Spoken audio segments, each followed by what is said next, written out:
एक automated system उसे बताती है कि तुम 120 साल से नींद में थे और सिर्फ 4 महीने में ये शिप होम स्टेट 2 पहुंच जाएगा। तब तक तुम इस शानदार शिप की लग्जरी एंजॉय कर सकते हो। जिम को उसकी आईडी बैंड, उसका केबिन और मेन ड्यूटीज के बारे में बताया जाता है जो उसे होम स्टेट 2 पहुंचने से पहले पूरी करनी होगी। जिम तैयार होकर शिप के दूसरे पैसेंजर से मिलने जाता है। वो बड़ा एक्साइटेड होता है लेकिन जरा नर्वस भी दिखता है। वहाँ होलोग्राम के द्वारा उसे बताया जाता है कि पृथ्वी में जनसंख्या बहुत बढ़ गई और हर चीज की कीमत आसमान छूने लगी है, इसलिए वहाँ रहना बहुत मुश्किल हो रहा है। वो बताती है कि तुम इस सेशन के अंत में अपने सवाल पूछ सकते हो, पर जिम लगातार यही पूछ रहा होता है कि यहाँ मैं अकेला क्यों हूँ। लेकिन होलोग्राम उसका कोई जवाब नहीं देती और जिम बाकी लोगों को ढूंढने चला जाता है। फिर वो शिप के मेन एरिया में पहुंचता है लेकिन वहाँ भी कोई नहीं होता। फिर वो एक ऑटोमेटेड इन्फॉर्मेशन डेस्क से पूछता है, मुझे किसी इंसान से बात करनी है। वो जिम को एक स्टेवार्ड के पास भेजता है पर वहाँ भी कोई नहीं होता। अब जिम शिप के कैप्टन से मिलना चाहता है, पर जब वो कैप्टन ब्रिज पर पहुंचता है तो देखता है कि सभी क्रू मेंबर्स नींद में हैं, यानी हिबरनेशन में हैं। फिर वो ऑब्जर्वेटरी में जाकर देखता है तो पता चलता है कि शिप को होम स्टेट 2 पहुंचने में 90 साल लगेंगे। दरअसल वो अपने समय से पहले ही जाग गया है। अब वो मेन एरिया में जाकर पूछता है कि मुझे वापस हिबरनेशन में जाने के लिए क्या करना होगा। फिर कम्युनिकेशन सिस्टम से उसे पता चलता है कि पृथ्वी पर कॉल कनेक्ट करने की कीमत बहुत ज्यादा है, इसलिए तुम्हें उसके जवाब मिलने में लगभग 55 साल लग जाएंगे। ये सुनकर तो जिम टूट ही जाता है। फिर वो शिप में घूमने लगता है तो उसे शिप के बारे में एक बारटेंडर दिखता है। अब जिम उसे ड्रिंक मांगता है। जब वो ड्रिंक देने जाता है तो जिम रियलाइज कर लेता है कि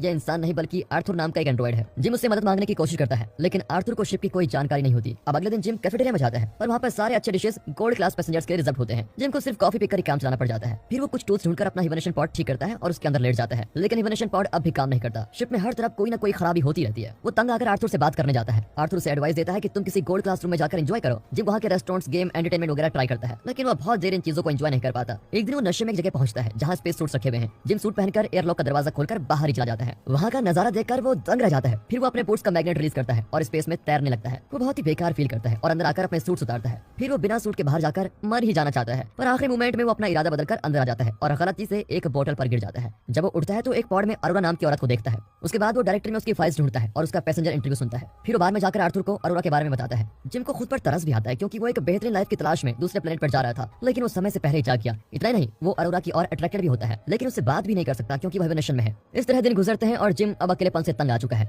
इसीलिए वो अरोरा के पॉड को एक्टिवेट कर देता है। जब अरोरा हिबरनेशन से बाहर आ रही होती है तो जिम छुप कर अपने केबिन में चला जाता है। कुछ देर बाद जिम मेन एरिया में जाकर देखता है तो अरोरा वहीं पर होती है। वो बहुत कंफ्यूज होती है। दरअसल जब 1 साल पहले जिम अपने हिबरनेशन पॉड से उठा था तो वो भी इतना ही कंफ्यूज था। अब जिम उसे बताता है कि सिर्फ हम दोनों समय से पहले उठ गए। वो अरोरा को फिर ऑब्जर्वेटरी में ले जाकर बताता है कि शिप के क्रू मेंबर्स और मेन कमांड अब तक नींद में है। अरोरा घबरा जाती है और फिर से अपने पॉड में जाना चाहती है। तभी जिम कहता है कि इस शिप में ऐसा कोई भी इक्विपमेंट्स नहीं है जिससे हम वापस हिबरनेशन में जा सके। अरोरा परेशान हो जाती है कि अब वो होम स्टेट 2 पर नहीं पहुंच पाएंगे। उसे जिम के लिए बुरा लगता है क्योंकि वो 1 साल से इस शिप में अकेला जी रहा था। जिम अरोरा को आराम करने के लिए कहता है क्योंकि वो अभी हिबरनेशन पॉड से बाहर निकली है। अब जिम अपनी हरकतों पर गिल्टी फील करता है। वो बार में जाकर आर्थर से कहता है, तुम अरोरा को मत बताना कि मैंने उसके पॉड को जानबूझकर एक्टिवेट किया था। अगले दिन अरोरा मेन एरिया में जाकर हिबरनेशन पॉड के बारे में कुछ इन्फॉर्मेशन मांगती है। तभी जिम वहां पर आता है और दोनों ब्रेकफास्ट करने लग जाते हैं। तभी इन्फॉर्मेशन डेस्क में कोई गड़बड़ी होने लग जाती है। कैफेटेरिया में अरोरा रियलाइज करती है कि जिम 1 साल से एक ही मेन्यू आइटम खा रहा है। वो जिम पर तरस खाकर अपना गोल्ड क्लास ब्रेकफास्ट उसके साथ शेयर करती है। उसे यकीन है कि वे किसी तरह पॉड के अंदर वापस जाकर हिबरनेट कर सकते हैं। वो कुछ रिसर्च डॉक्यूमेंट्स को पढ़ती है और